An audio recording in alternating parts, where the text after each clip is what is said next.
Bonjour et bienvenue sur Anatomie avec Abdullah. Dans cette vidéo, nous allons nous intéresser à l'angiocolite aiguë lithiasique qui constitue une complication de la migration lithiasique. Afin de mener à bien cette présentation, nous allons adopter le plan suivant. Je commencerai par aborder la clinique. Ensuite, nous verrons successivement la biologie et nous terminerons par l'imagerie qu'il faut demander en cas de suspicion de l'angiocolite aiguë lithiasique. L'angiocolite lithiasique est une infection aiguë de voie biliaire liée à une lithiase biliaire entraînant l'obstruction partielle ou complète de la voie biliaire principale, réalisant ainsi une septicémie à point de départ biliaire. Comment se traduit la cholécystite aiguë lithiasique sur le plan clinique? Elle se traduit par l'apparition successive en moins de 48 heures de 3 signes cliniques qui surviennent successivement. C'est ce qu'on appelle la triade de Charcot. Il s'agit de la douleur aiguë biliaire, la fièvre élevée qui est supérieure à 38,5 degrés Celsius avec frisson et l'ictère. Donc les trois signes cliniques de l'angiocolite aiguë lithiasique se succèdent et sont la douleur aiguë biliaire, la fièvre et l'ictère. Un moyen mémotechnique pour mémoriser les signes cliniques, c'est défi. D pour la douleur aiguë biliaire, F pour la fièvre élevée supérieure à 38 avec frisson et I pour l'ictère. Donc défi. Donc vous retenez défi chaque fois que vous voulez vous rappeler les signes cliniques de l'angiocolite. Rappelez-vous de ce sigle-là, défi. Voilà, douleur biliaire aiguë, fièvre, ictère. L'examen clinique retrouve parfois une altération de l'état général, mais surtout un syndrome infectieux au premier plan. Il s'agit d'une infection sévère avec une bactériémie évoluant en absence de traitement vers un sepsis sévère, puis un choc septique. La présence d'une insuffisance rénale aiguë est un facteur de gravité.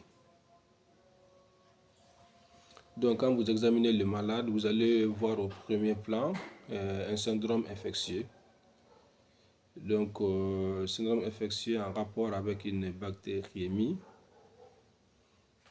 Et puis, lorsque vous constatez qu'il y a des signes d'une insuffisance rénale aiguë, donc ceci constitue un facteur de gravité. Ensuite, la biologie.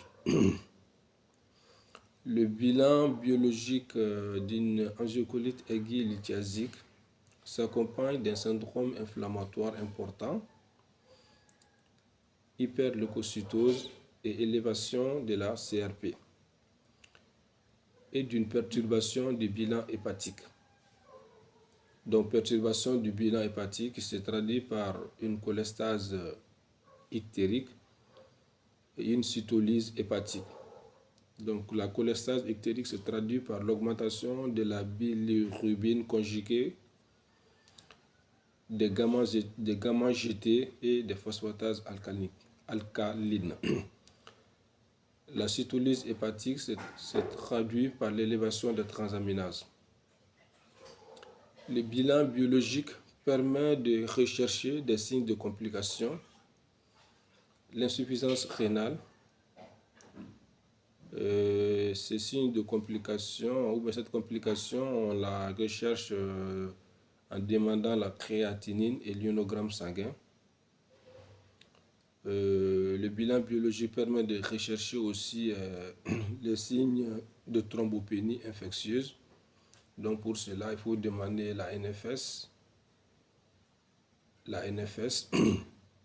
et puis le signe de défaillance hématologique. Donc il faudrait savoir qu'on réalise systématiquement des hémocultures, parce qu'il s'agit d'une infection aiguë grave qu'il faudrait chercher à identifier les germes en réalisant des homocultures. Vous savez dans quel contexte il faut réaliser des homocultures. Donc, homoculture lorsque la température est supérieure à 38,5 ou lorsque la température est inférieure à 36,5 ou lors des périodes de frissons. Donc, cela nous amène au dernier chapitre qui est l'imagerie dans le cadre d'une angiocolite aiguë lithiasique. L'imagerie de première intention reste l'échographie abdominale à la recherche des calculs vésiculaires et d'une dilatation de la voie biliaire principale. La sensibilité de l'échographie est de 30 à 50%. L'échographie vient seulement confirmer l'étiologie lithiasique car l'angiocolite reste un diagnostic clinique. Vous vous rappelez des 3 signes qui se succèdent, douleur, fièvre, ictère. Ensuite, comme imagerie, nous avons le scanner.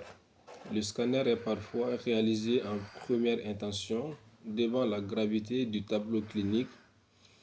Il retrouve une dilatation de la voie biliaire principale associée à un aspect d'inflammation de la paroi des voies biliaires.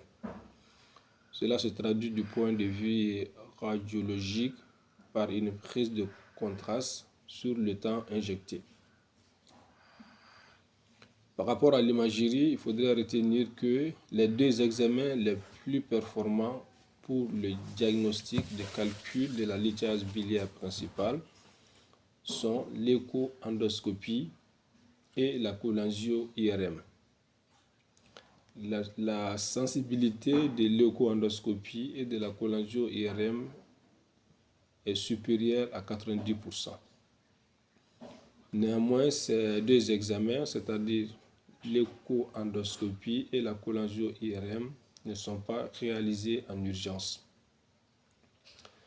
Les principales complications évolutives de l'angiocolite sont le choc septique et l'angiocolite dite ictéro-urémigène associant une insuffisance rénale grave pouvant évoluer vers le décès.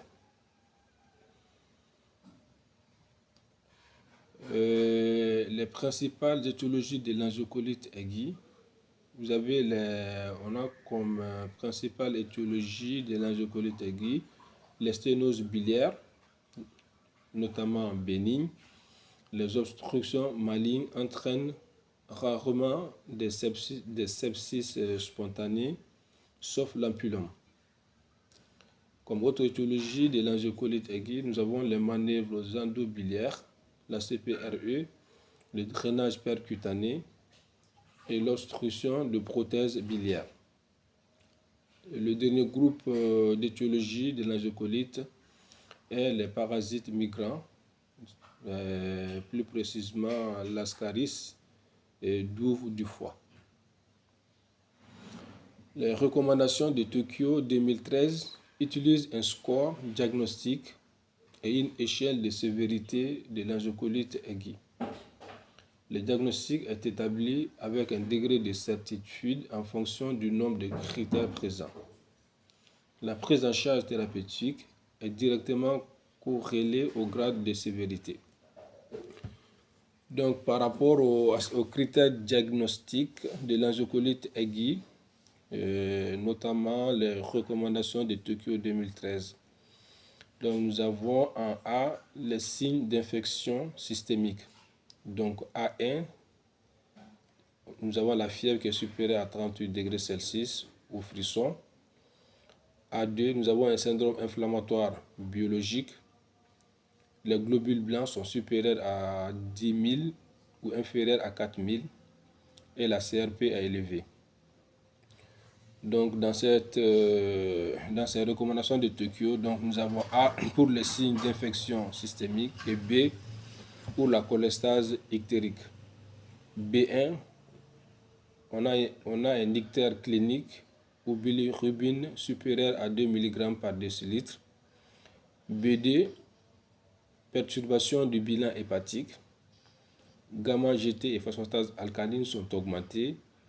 Les transaminases ALAT et AZAT sont également augmentées. L'imagerie,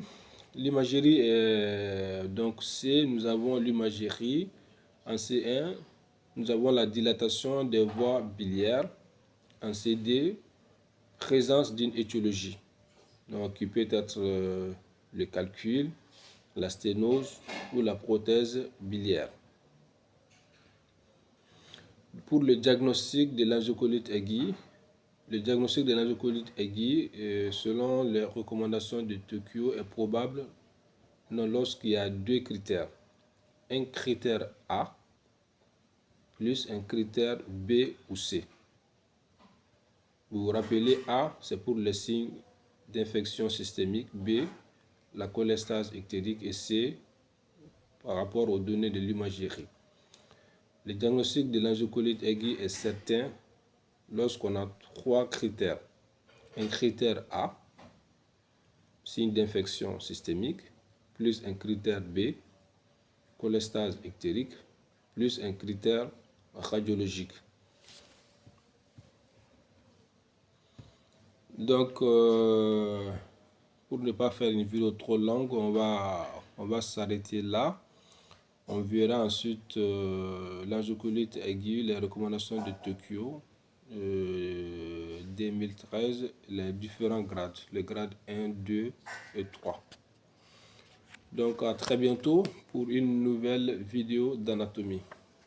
Au revoir.